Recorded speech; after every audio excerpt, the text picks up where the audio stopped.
ones they lost. These families decided to hold an in-person reading of those names. Despite social distancing and a plastic barrier separating speakers and crowds, the emotional connection between those there today is as strong as ever. And my father, FDNY, Lieutenant Joseph P. Gulliverson, letter 101. Daddy, not a day goes by where we don't think of you. We miss you and we love you. Vice President Mike Pence and the Second Lady also among the speakers there this morning. And later tonight at that 9/11 memorial, 2 blue beams of light will shoot into the sky in memory of the victims. Our commemorations here at home also seeing changes because of COVID, but that same spirit of remembrance and compassion was still felt by all. Celeste Springer takes us there. It's been 19 years since the events of September 11th, 2001. We all can remember what happened on that single day in history, and it's a question that brings both chilling and vivid answers. Where were you on 9/11? I was in 6th grade at Paul Knox, and I remember watching the towers falling on TV. And I just remember everybody was silent, and there was really nothing to say. Nearly 2 decades later, we're still trying to find the right words to say. Today, it was words of remembrance. We are here to remember those first responders, those firefighters, the law enforcement that gave the ultimate sacrifice. Ceremonies like this one here at Fort Gordon, honoring lives lost. No one knew that, thousands of firefighters, even, casualties, were not going to go home. So we train as we want to survive. We train as we want to go home. And recognizing things were never the same. I think because the amount of loss, just with the firefighters, I think that hit home to a lot of firefighters. Some of them knew that, what they're getting into, that they weren't going to go home that evening. While people watching the ceremonies at home recall their own memories. I remember we lived close to the airport, and I can remember all the airplanes that were coming in, landing, as they were clearing the skies. I can remember Daniel Field having tons of planes sitting out there. Though we all still struggle to find the words. And now, I look back at that moment, and it is something that we'll never forget. Celeste Springer on your side. Remembrance to Twitter as well. Well, we are tracking a decent storm that's heading towards us here in the metro. Here's a look eastward from our Grovetown live eye. You can see that very ominous looking sky and very tall cumulus nimbus clouds out there. So yes, we have some storms and definitely better coverage of rain this afternoon than the past few. Let's take a closer look at the metro and look at this downpour and actually thunderstorm we're tracking. Very heavy rain near the Savannah River there in southern Edgefield County. This is going to be crossing over the river, affecting places like Savannah Rapids, Pavilion, Evans, Martinez. Y'all are going to be next in line for this in portions of Augusta as well. Looks like the worst of this is going to be tracking through North Augusta and then the northern portions of Augusta. South Augusta, you may be able to stay dry, but we are tracking more of these. We'll have a look at radar in your weekend forecast in about 10 minutes. We have an update to a story we brought you here yesterday on News 12. We've just learned this afternoon a Columbia, South Carolina teacher who died from COVID complications this week was actually a graduate of USC Aiken. Demi Bannister was a 3rd grade teacher for the Richland 2 district in Columbia. She tested positive September 5th. 2 days later, she passed away. USC Aiken tweeting this afternoon she was part of their class of 2016.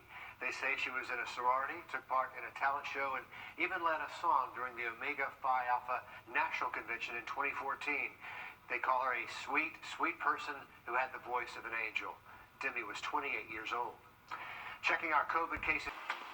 As COVID-19 is changing how we all reflect on today, 9/11 museums and memorials are offering online learning and services so students can better understand the tragedy. We'll show you how. And we do have a decent little storm about to affect us here in North Augusta. Going to be crossing the Savannah River towards Evans and Martinez. Look at radar in your weekend forecast coming up. On your side with your hour-by-hour forecast.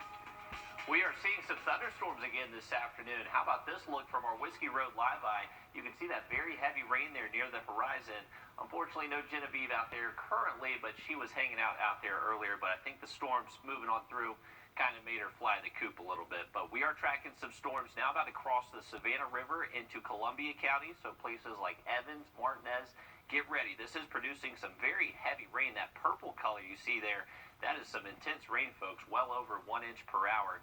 And we're tracking that just tail end of that, about to cross Belvedere into North Augusta. And then for us here in Augusta proper, we're going to be next. A little bit further south and west through southern Jefferson County, we just had some storms pass through Louisville, Wadley, Moxley as well. This is going to be moving into Washington and Johnson County next. So heads up, Kite, Wrightsville, Harrison, even Davisboro, you're likely going to see some rain from these. We are expecting these to hang around at least the next couple of hours. Unfortunately, for kickoff for our football games, there likely will still be some downpours around and maybe even some storms. But as we head later into the game, those rain chances are going to be going down for us. And I anticipate most of us to be dry by around 9, 10 o'clock tonight. But up until that time frame, there's going to be the chance for some showers. And our in-house model has continued to show that. This is jumping ahead to around 8, 9 o'clock tonight.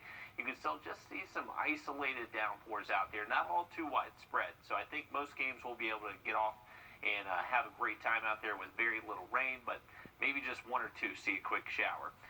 As we head to Saturday morning, we're expecting even the chance for rain before lunchtime Saturday. So there is going to be that opportunity for some spotty little showers. But the better rain chance Saturday definitely going to be in the afternoon through Saturday evening. But it looks like it's going to be coming through in a wave. So as soon as that afternoon waves pushes through for you, you should remain dry the rest of Saturday evening. On Sunday morning, we're expecting to wake up to a good bit of cloud cover, maybe even some patchy, dense fog. It looks like the model here actually picking up on some mist. So some low visibility early Sunday, and then the chance again for some showers and storms later to the afternoon. This is the good news, though. We're going to stay pretty hot and muggy through the weekend, but take a look at those temperatures next week. We actually get our highs back down to the mid to low 80s, and finally getting some nights back down to the mid 60s by Tuesday morning.